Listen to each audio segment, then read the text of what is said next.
নিজের বউয়ের রান্না অনেকেরই ভালো লাগে না, কিন্তু আরেকজনের বউয়ের রান্না এত সুন্দর, মাশাআল্লাহ, যেন লন্ডনের রেস্টুরেন্ট থেকে খাবার খেয়ে আসতেছে।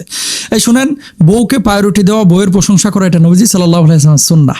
খেয়াল করেন, আল্লাহর নবীর স্ত্রীদেরকে নবীজি প্রশংসা করতেন, এবং কখনো কখনো নবীজির স্ত্রীরা যখন জিজ্ঞেস করতেন, ইয়া রাসূলুল্লাহ, আপনি আমাকে বেশি ভালোবাসেন না তাকে, আল্লাহ নবী খাদিজার কথা যখন বলতেন একটু ঈর্ষা করতেন, আল্লাহ নবী তখন জবাব দিতেন, খাদিজা আমার দুঃখের দিনের সঙ্গে, তোমরা আমার সুখের দিনের সঙ্গী। সুবহানাল্লাহ।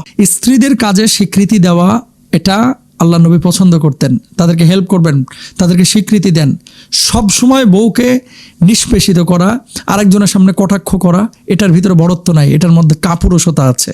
সুতরাং বউকে প্রায়োরিটি দেন, তাদের সাথে একটু সুন্দর করে কথা বলেন, হাসি মুখে কথা বলবেন। কিছু জামাই আছে বাইরে যখন কথা বলে মুখ থেকে রসগোল্লা ছুটে, এত মধুর কথা, আর বাড়িতে আসে দারোগার মতো, বউর সাথে এমন একেবারে মার কাটকাট অবস্থা। এগুলো করবেন না।